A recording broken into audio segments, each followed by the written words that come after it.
This story I've chosen for you is about someone who, when you first look at her, you might think she's just boring. But when you get to know her, you might find she's a lot more interesting and fun. It's called Boring Mrs. Bunn.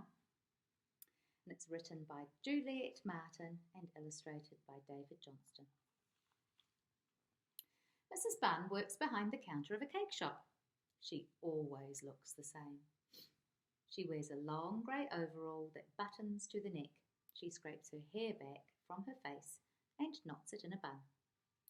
People look at Mrs. Bunn and think she's boring, but we know better.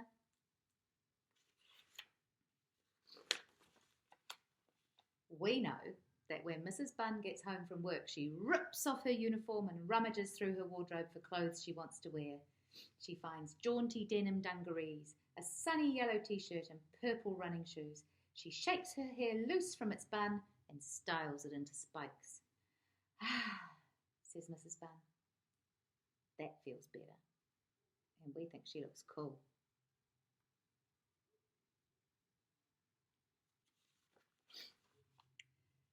Mrs. Bunn looks slow and sensible as she stands behind the cake shop counter.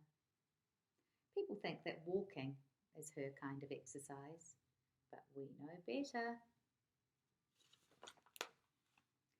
We've seen her in a leotard lifting weights behind the garage. We've seen her do the splits on her shiny kitchen floor. We've seen her sneak a snorkel to her little sports car. Now we think that's far out. People think that Mrs. Bunn keeps a tidy garden. They think her roses never ramble, her bushes are well trimmed and her pansies grow precisely where she plants them. But we know better. We know that colour and confusion and a million butterflies flourish in the freedom of Mrs. Bunn's backyard, and we think that's wonderful.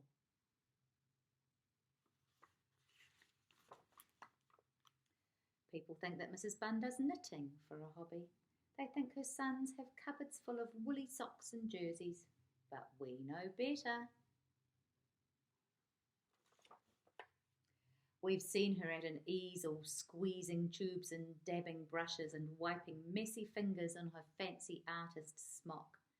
And we've seen her paintings. They have swirling shapes, splattered splodges and streaks of startling colour. We think they are fantastic.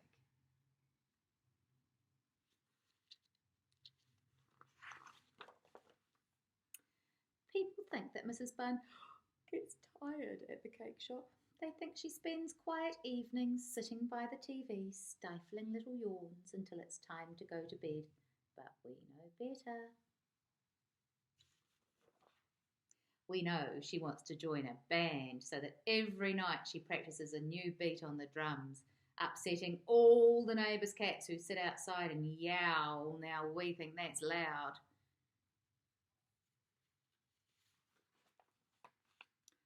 People look at Mrs. Bunn moving around the cake shop. They think she wouldn't dream of going dancing, but we know better. We know that last year on her birthday, she wore orange footless tights and that she discoed until dawn with a carefree crowd of friends. We think that's terrific.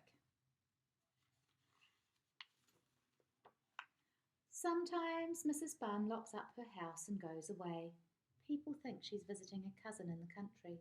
They imagine her sipping cups of tea and strolling through the fields when the wind is not too cool.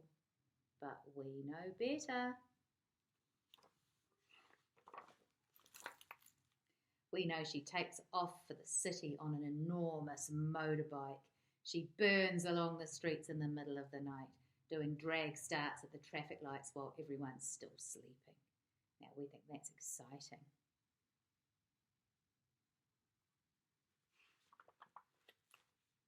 So, next time you see Mrs. Bunn behind the cake shop counter, be brave enough to look into her sparkling blue eyes.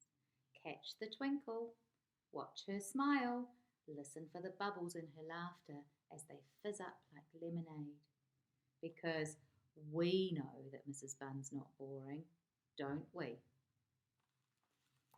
Wonder if you can think of some people that you see working and moving around the town, and maybe they've got a secret, exciting life just like Mrs. Bunn. Thanks for listening.